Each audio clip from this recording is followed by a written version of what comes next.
Hello, I'm Matt Kelly. And I'm Matt Dancona. And this is The Two Matts for the week ending Friday the 4th of August. A podcast presented by Two Wise Trees. Yes. That will make sense. That will sort of make sense. What did we talk about this episode, Matt? Well, we talked about possible title, Don and Barbie. We talked about the indictment against Donald Trump. But more to the point, we talked about how Donald Trump has kind of changed the boundaries of the conceivable and how that's really altered the way that we think about democracy. Yeah, and we also gave a good run-through review of Barbie the film. We did, which I think it's safe to say we both enjoyed. And then we argued about David Baddiel. And then we had a bit of a domestic about David Baddiel. And Oppenheimer. Okay. And David Baddiel wasn't complaining about Barbie. He was complaining about Oppenheimer. So far. Yes. So far. All right, well, there we go. Plenty worth listening to, I hope you will agree. And this is The Two Matts, Episode 7, Don and Barbie. Enjoy.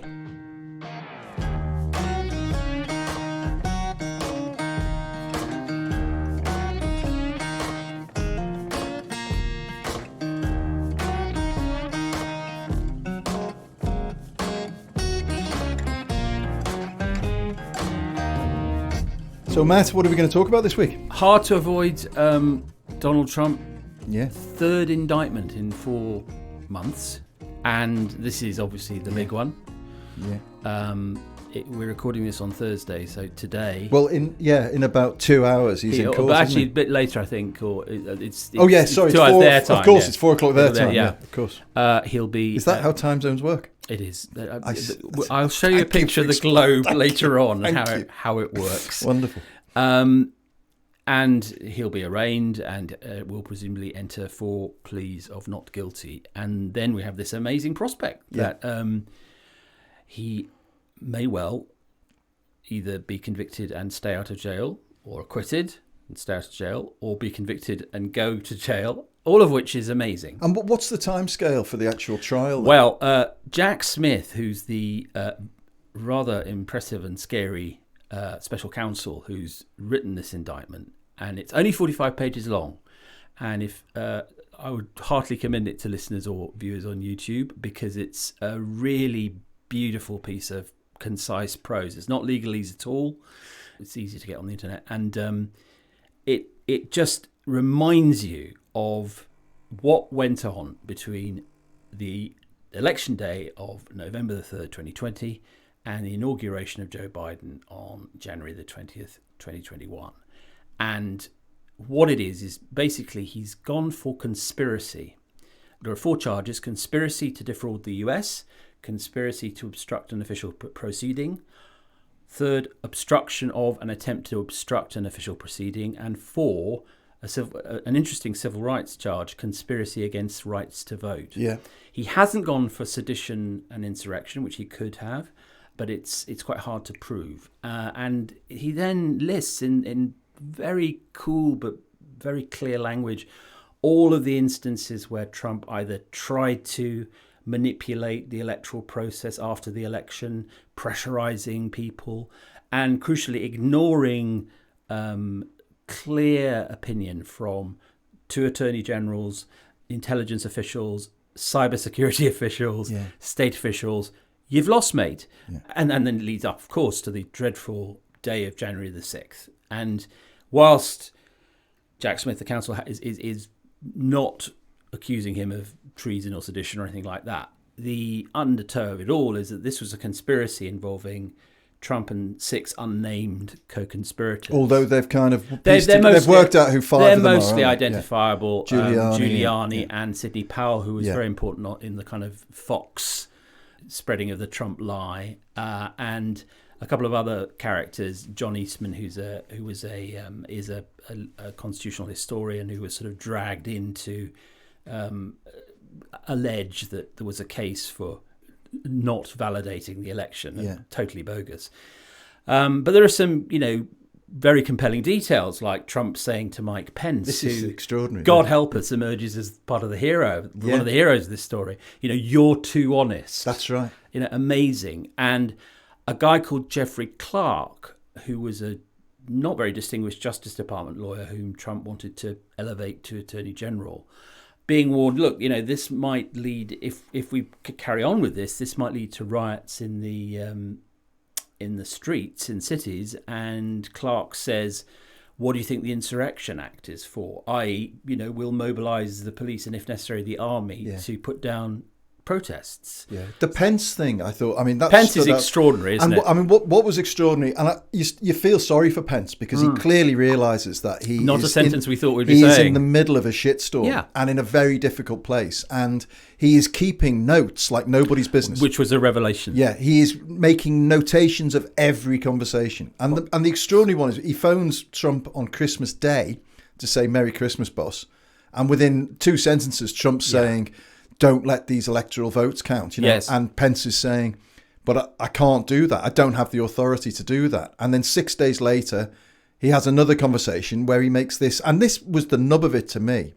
And I think, in a way, when I read this, and without wanting to cast the net too wide, Trump is the most extreme example of what I think is like an absolutely critical problem with politics, is that dishonesty is somehow factored into the way they operate.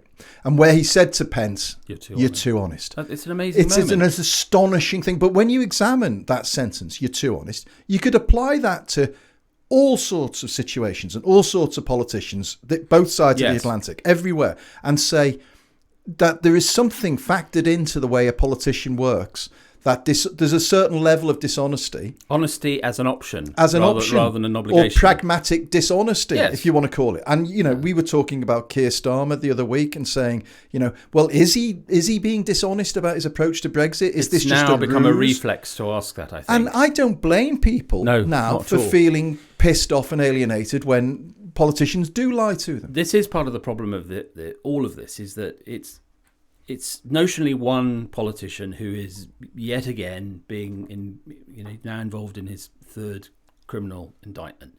But actually, it's about the whole system, not just in America, but across the Western world, how we treat democracy and what voters expect of it and their disillusionment.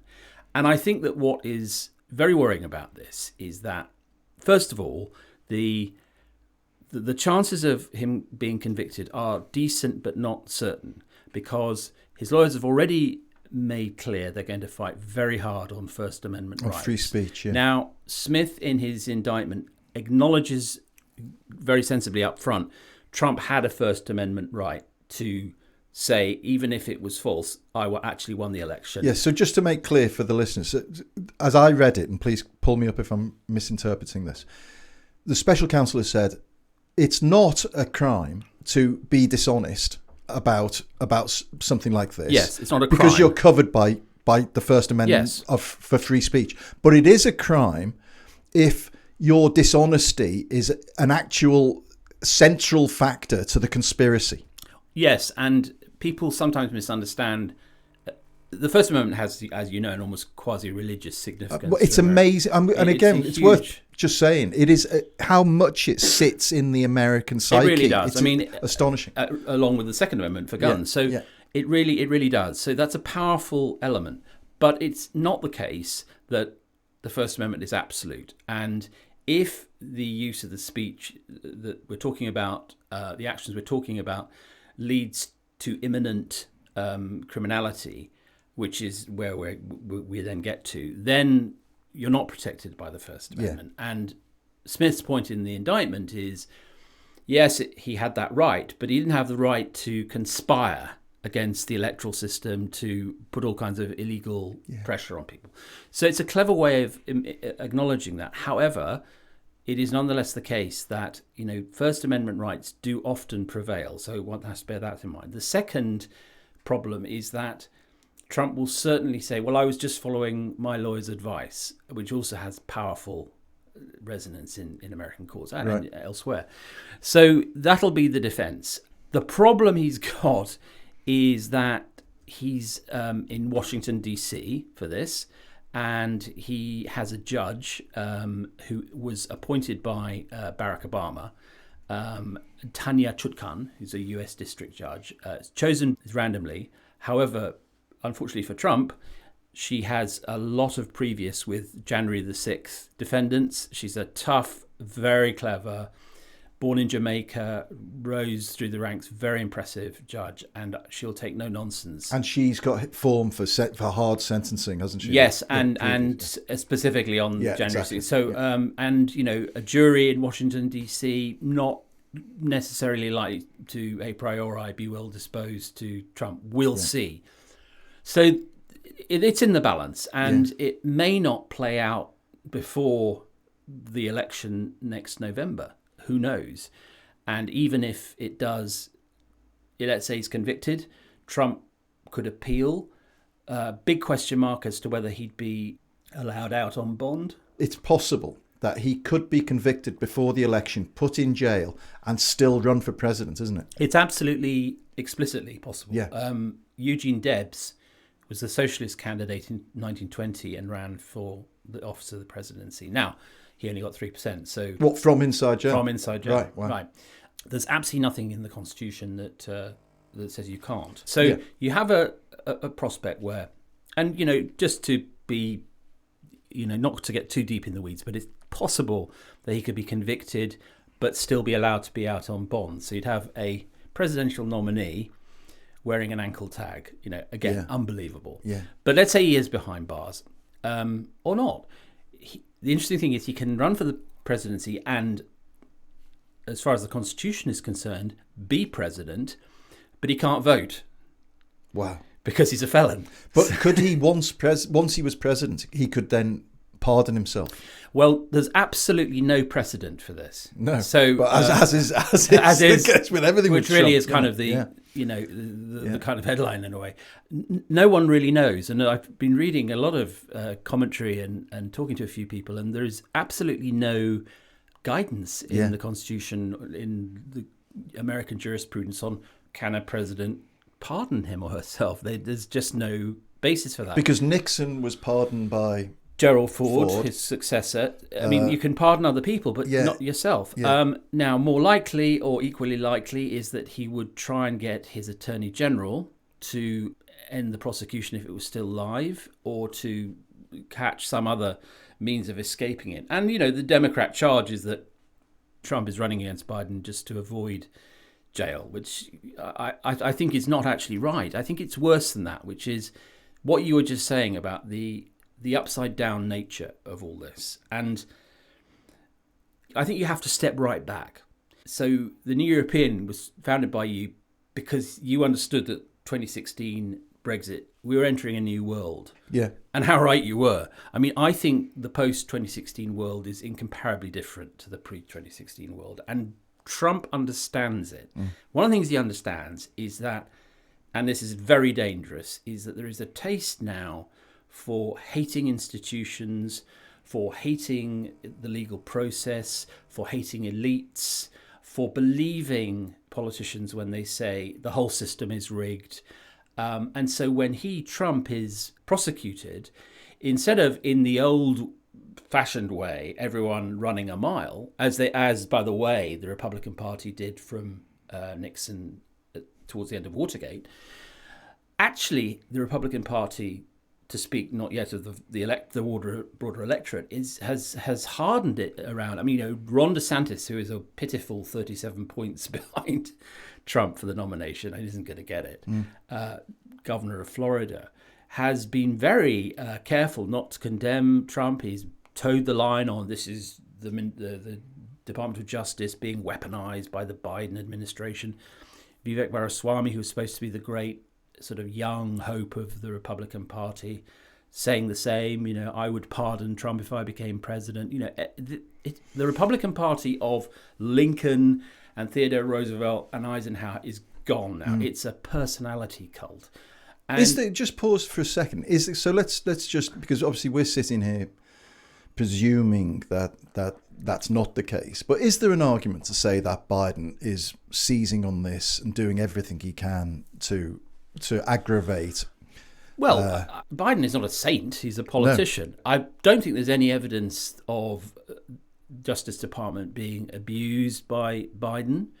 So I've yet to see anything that suggests that there's anything improper in the indictments. And Jack Smith's an independent special counsel. He's not a creature of the Biden he's White not House. He's not No, Biden. I mean, he was appointed by Merrick Garland, the yeah, Attorney General, but there's nothing in his makeup or indeed the way he's behaved or indeed the indictment that would make you think this guy is... He's not like Rudy Giuliani, for example. He's not just a crazed Bidenite. Quite the opposite. I mean, he's a rigorous lawyer.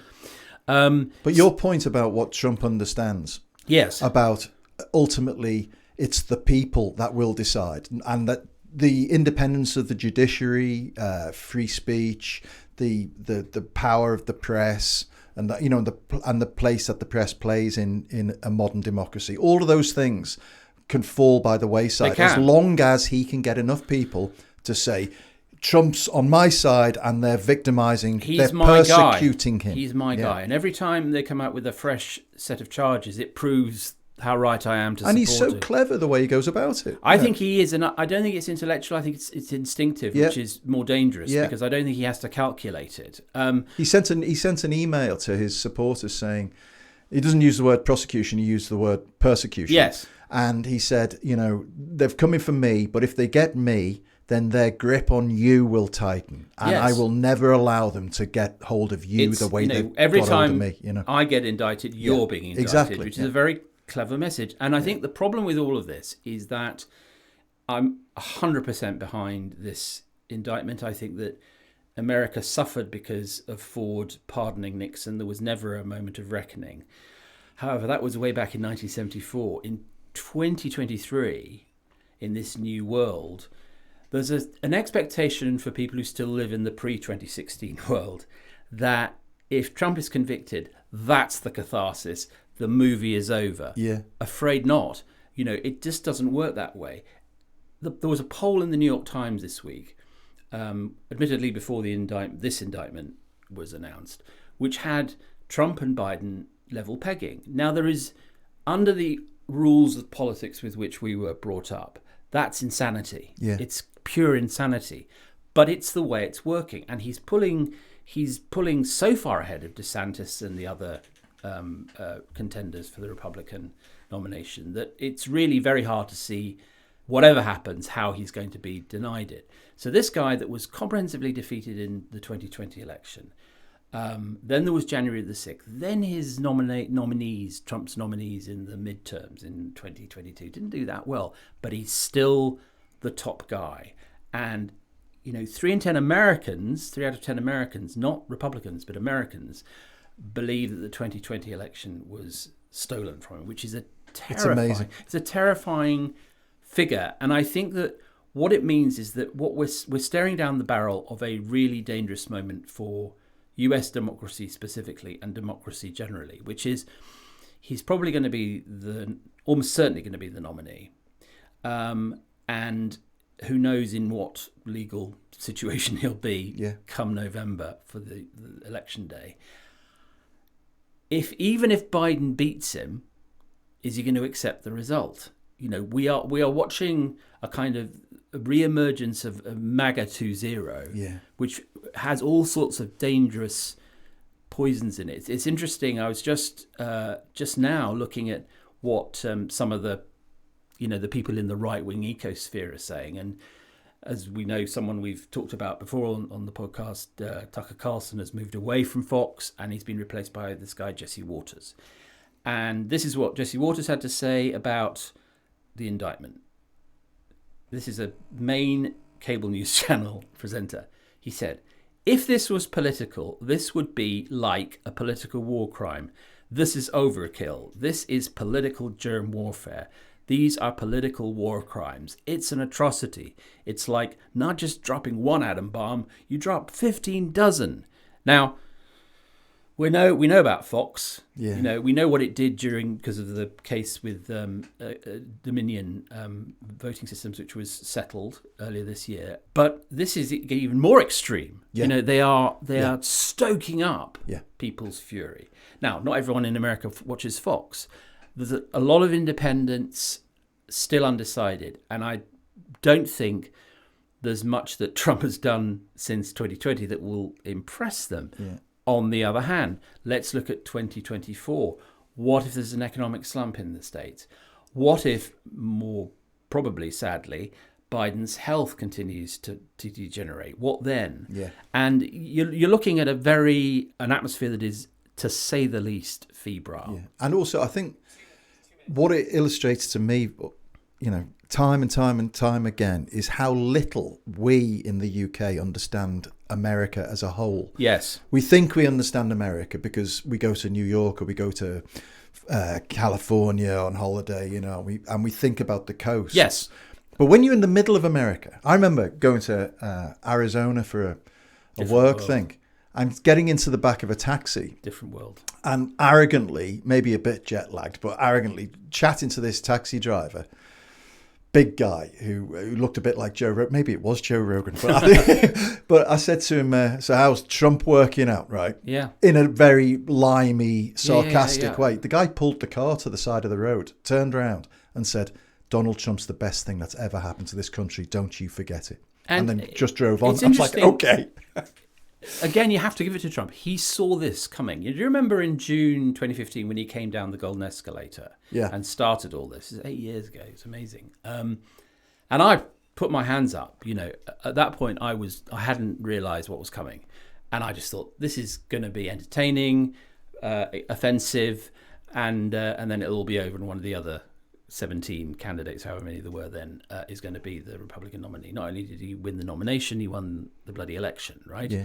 And at every point he's understood. So I was looking up the famous quote, January 2016. He says in Iowa, this is long before he's the nominee, long before the election. I could stand in the middle of Fifth Avenue and shoot somebody, okay, and I wouldn't lose any voters, okay. It's like incredible. Now, I remember at the time, this up the sneer factor. Everyone said, this guy is ridiculous. But actually, we've now reached that place where he's totally at odds, totally embattled by the legal system. And the more so the more he is embattled, the better he does. Yeah. And I think that this represents a huge challenge to the Republic, the American Republic. But it also represents a huge challenge to us, because the lessons of Trump's stamina and survival are that we're all, if we kind of congregate as a kind of new European people who want to restore internationalism and fight nationalism and a kind of evidence-based approach to policy and all those good things, common decency. If we're going to do that, we can't do it using the old tools. And I think we've talked about this with Starmer. You mentioned the need for emotional narrative. Spot on. The people that are going to beat people like Trump, and there are people like Trump in the national conservative movement in the UK, not to mention all over. Who see him as a model. Not to mention all over the European Union. Yeah.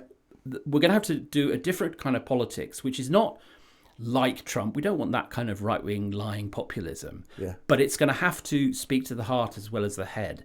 And liberals love data. They love evidence, and what's not to like? It's good stuff, but it's just not enough in modern digital politics.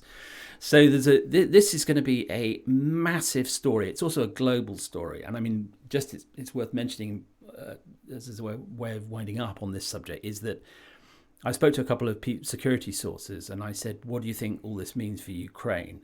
And they both said, Vladimir Putin is trying to run out the clock.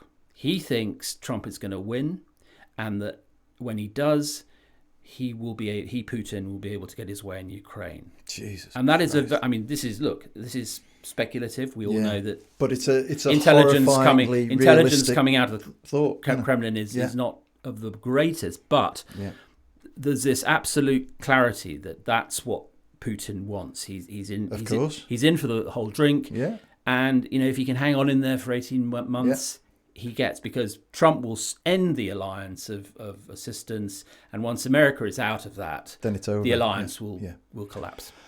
Wow. Okay. Big stakes. That is big time. Let's take a bit of a breather. Come back after an advert, and let's talk about another controversial blonde American. Yes. Okay. Klaus Barbie.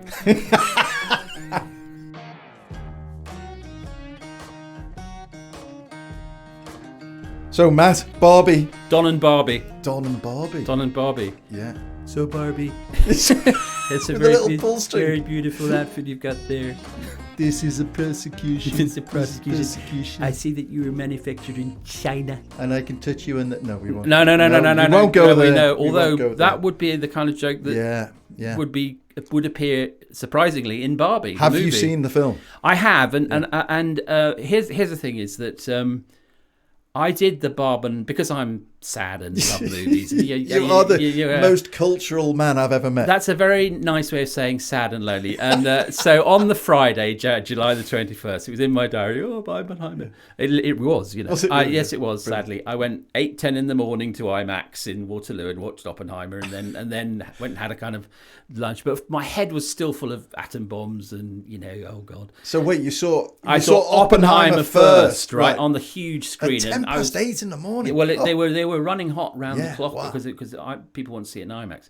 And then after lunch, I went to see Barbie at the Everyman in King's Cross, and I didn't do it justice because my head was still full of how do I feel? Trinity test, Hiroshima, nuclear weapons, are they any good, or where am I? And watching all this pink postmodernism, I didn't do it justice, and everyone in the cinema was laughing and having the top time, and I thought, oh god, but what about what if Putin starts nuclear war? Oh god, where will we hide? So I went back when we discussed doing it this week, Barbie. I thought I'm going to go back and give another try, and I'm really glad I did because what changed between first viewing and second? Well, I wasn't watching it after Oppenheimer, so my first top tip is don't watch it after watching a nuclear test on IMAX. It's not fair to Greta Gerwig or Margot Robbie as Barbie or Ryan Gosling brilliantly as Ken. Good film, right? Well, tell me what you think. Well, so first off, I feel, having watched it and been sort of exposed to the patriarchy thesis that runs throughout it, I feel really on dangerous ground even commentating on we are cancelling ourselves. Yes, I mean, we may even we're like one of the guys says a podcast hosted by two wise trees. Yes, that's us. But I mean, first off, it wasn't what I was expecting at absolutely all. Not. I thought it was... So at first I thought it was really courageous of Mattel, who obviously make Barbie, to be so kind of self-exposing. Self-subversive, I mean, honestly, but then as things settled and I kind of belatedly as ever woke up to the bleeding obvious, I thought, my God, they've played me like an absolute I don't puppet, think it was bleeding obvious, actually. I think that this was, as presumably this is going to be I don't know if it's going to be a franchise, but this cannot be the end. I mean, it's made...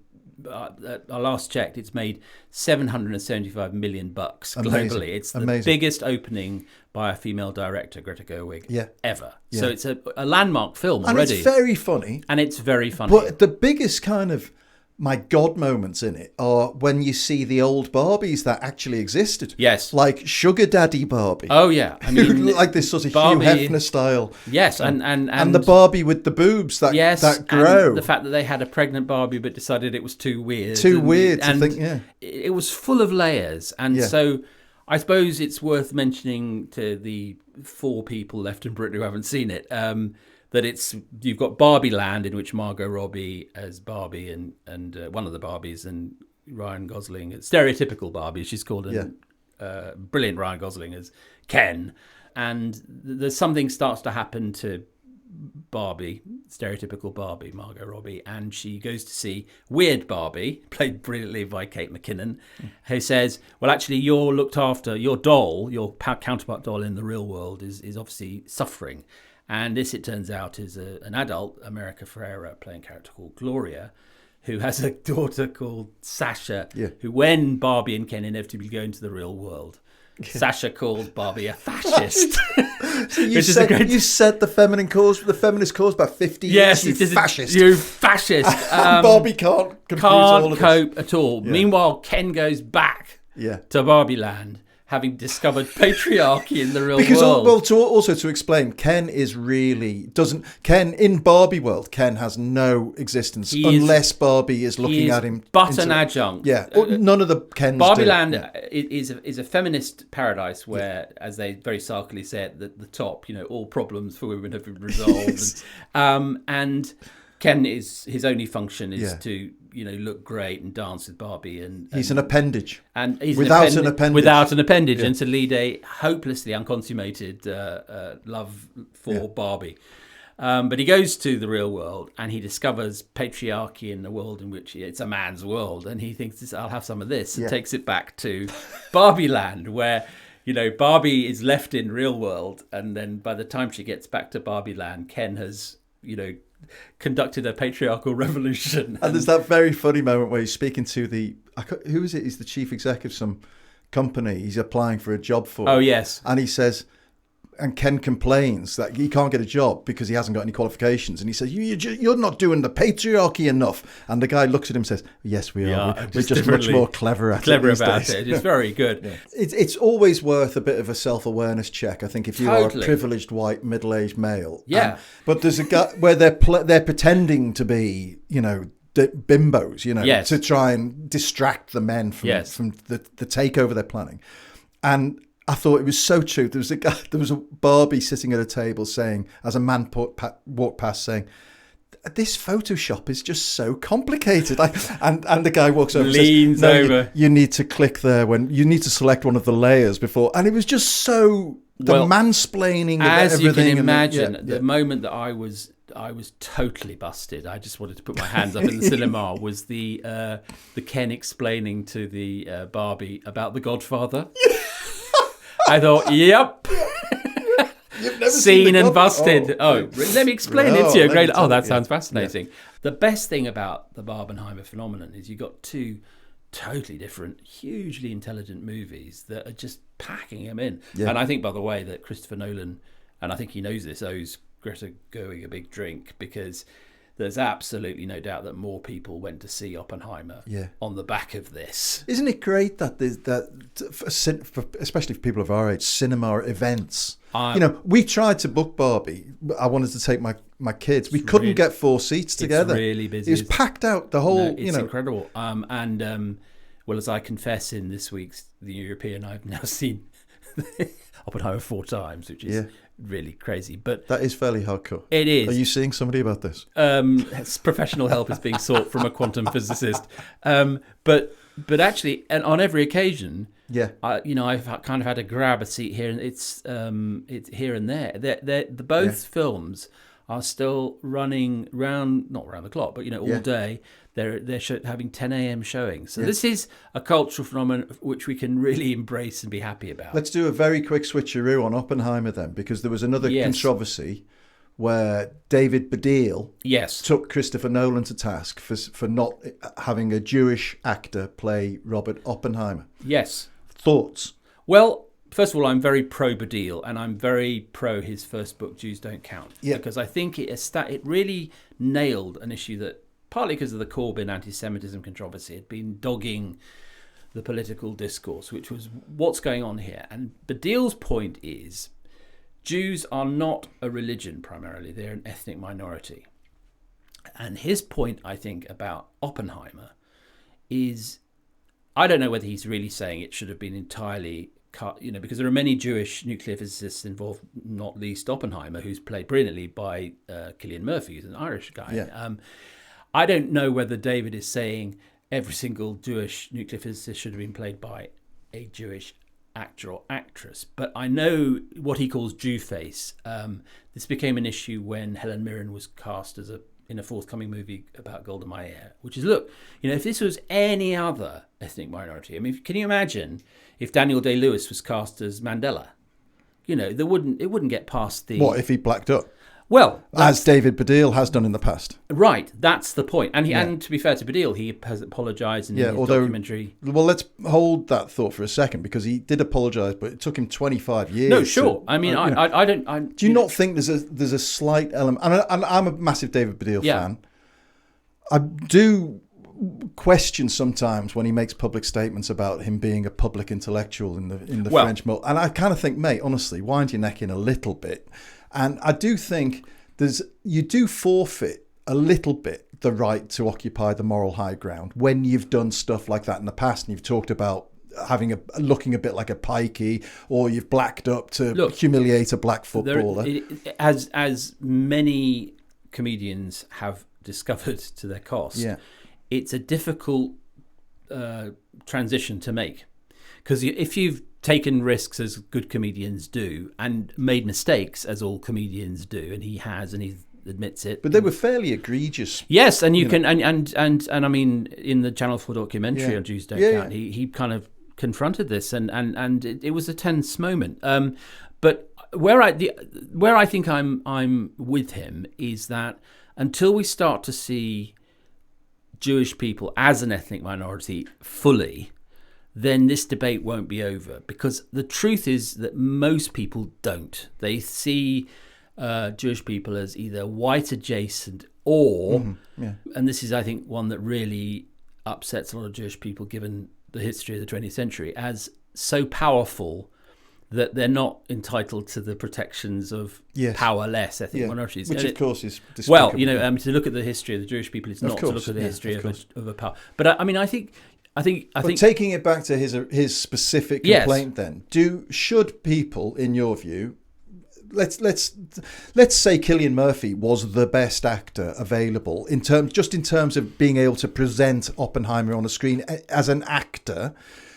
Would you take someone with lesser acting ability but with Jewish heritage? No. And would that improve the film? No, but all I think he's asking for, and I would agree with him, and I don't see any evidence in Christopher Nolan's casting of that wonderful movie, is that there was any attention paid to the Jewishness of the actors. So Bernie Safdie, I think, plays Edward Teller, who was the father of the H-bomb. But that's about it. Niels Bohr, who was of partly Jewish heritage, the greatest quantum physicist of all time, arguably, is played by Kenneth Branagh, who's definitely not Jewish. And I think all that David Baddiel is really asking for is, guys, couldn't this at least be a factor? Not to your point that, you know, Cillian Murphy puts in an absolute stunning, potentially Oscar-winning performance. Oppenheimer, he looks like him. He sounds like him. He's brilliant. But I think that the point that it's very hard to make a movie that's about the development of an atom bomb to stop the Nazis, who at the time were, you know, murdering the relatives of all these physicists. Of course, You know, there has to be some sensitivity to Jewish ethnicity, and I suspect there wasn't any. And you know, I understand why he's raising it. That's all right. Well, it's a fascinating. It really is, and it's a very multi-layered debate, and it's obviously uncomfortable. It makes me feel uncomfortable challenging it because I'm neither Jewish nor know. I think that's. Do you know what? I think that's all he wants is for us to have uncomfortable conversations. Well, that's good. And uncomfortable conversations are good, by the way. I mean, there aren't enough of them. The agree. Words "comfort zone" should be, you know, excised. They should be banned. So, all right. So, what haven't we had time to talk about? The deal was one. Rishi Sunak. It's my weekly gripe. How to frame it. This week I'm mostly upset with Rishi Sunak because I cannot bear his geezer act. He's doing a sort of Clarkson. So first of all, we had the nonsense about I love motorists, I love cars, I'm fed up of motorists getting whacked over the head. You know, and now my government. He did this Twitter thing, which was, you know, hands off the British boozer, right? And again, do you remember we had this last week with the Brexit has allowed us to make cannibal meat in the Greg Wallace documentary, which we loved so much. He says in this Twitter thread, or X thread, as we must now learn to call it, that I want to protect the price of your pint at the pub. And now the UK has left the EU, we could do just that. And one thing, Phil Daniels. One thing, well, you know, park life. One thing that I do like about what Elon Musk has done with X is that he's put in this community commentary thing where you can basically fact check. And someone smart has just put in, you can do all these inside the EU. All the measures he's taking to help pubs. Completely. This is the great lie. Completely. The great lie. The great lie is it went from being the EU are doing these things to ruin your life to now we couldn't have done this while we were in the EU. That's now the great lie. And, and 99.9% of it is pure bullshit. You know, we'd still be in lockdown if we were in the EU, right? Thank God we left. That's right. But I thought this was a particularly egregious example. And I'm getting increasingly irritated by Sunak's attempt to be normal. You know, he did it again. He said, I'm off to Disneyland. I really like Disneyland. It's one of my kind of, you know, guilty pleasures.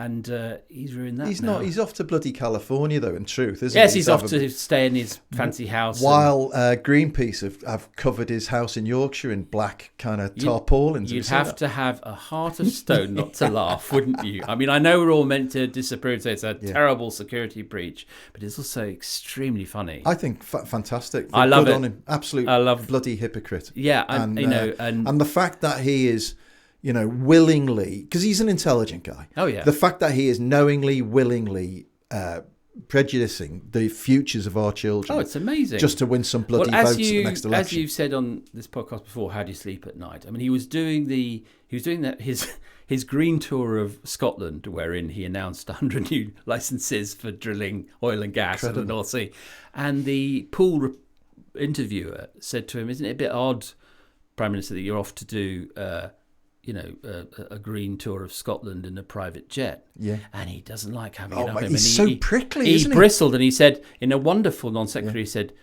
"So you're against people going on holiday, So are if you? your answer is to ban holidays, You want to ban then holidays. I think you're totally wrong. You want to take holidays away, which, as we know, if we were still in the EU, holidays would be banned, exactly. right? How dare? And the poor guy was going, but no, but that's not what. That's not. No. He's a silly person. That's my final thought on the matter. Well, listen, I couldn't agree more. To echo Silly Danny person. Dyer's word, twat. He really is.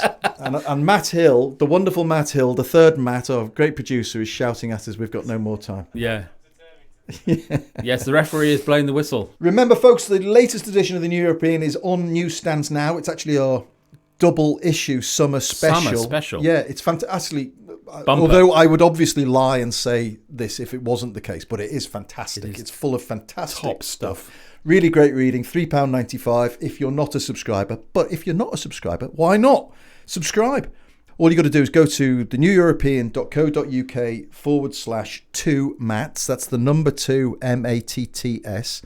And I will personally give you a fantastic burgundy bollocks to Brexit passport cover. So you can display that with great pride in whatever customs queue or border queue you happen to be stuck in. Another Brexit benefit. Yeah, another Brexit benefit.